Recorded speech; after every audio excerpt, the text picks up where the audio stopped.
When it comes to losing weight, the most common advice is, above all else, to work on your diet. And personally, I would agree. Weight loss is best achieved by changing our approach to food, not overeating, and preferably selecting better, nutrient-dense, and heavily satiating foods. In more specific terms, the goal is to consume less than our energy needs. Thus, energy comes from our fat stores.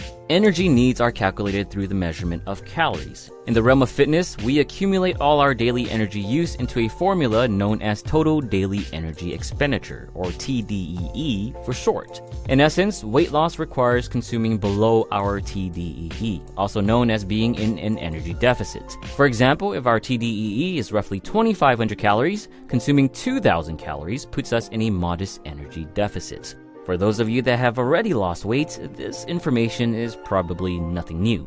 But the reason for this video is not so much how to lose weight, but rather, how do we keep it off? After all, regaining weight is extremely common, and sometimes we gain even more than when we started. Falling back to old eating habits is often the culprit, but outside of this, there is another factor we should understand that further explains the difficulty of maintaining weight loss. To do so, we first have to expand a bit on energy needs.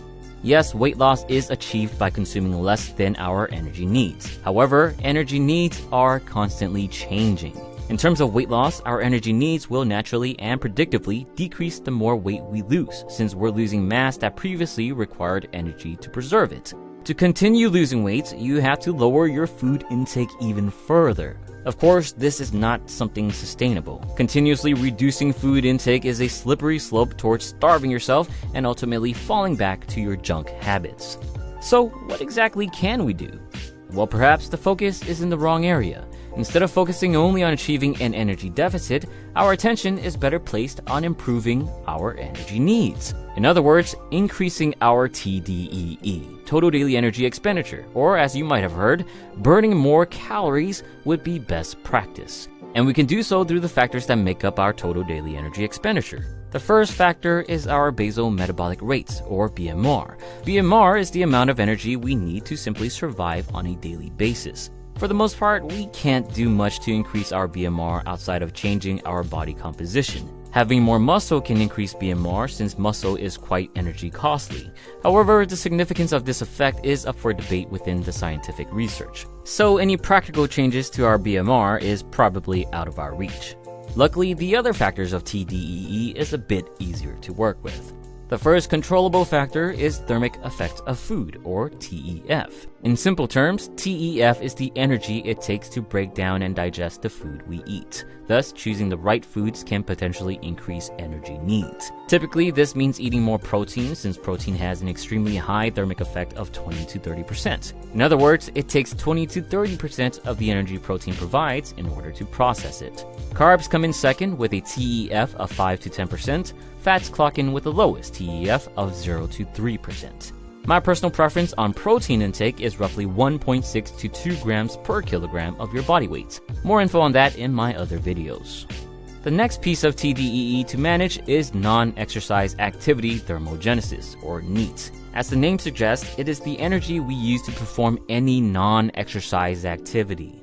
This can range from significant calorie-burning activities, like a physically taxing job, to trivial things you wouldn't even consider, like fidgeting your legs. Unfortunately, long periods of energy deficits can subconsciously lower NEAT levels due to the lack of energy. You simply won't feel the desire to move as much.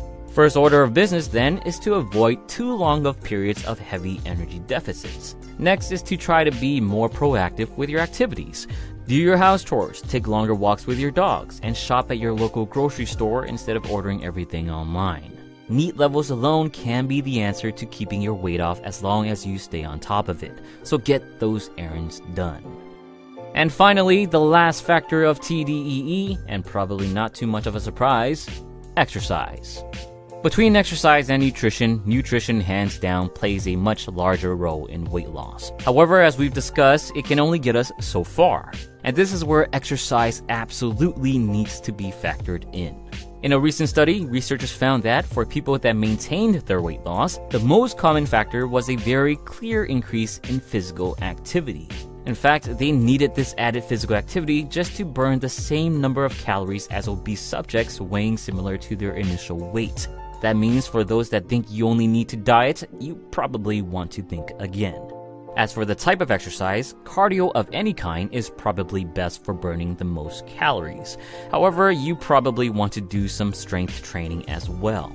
Strength training means more muscle, which might mean more calories burned. But the bigger benefit is that having more muscle and less fat on your body means actually looking and feeling more healthy and fit. Studies have shown that the best way to get more muscle and less fat is to do both strength training and cardio. After that, above all else, is to remain consistent.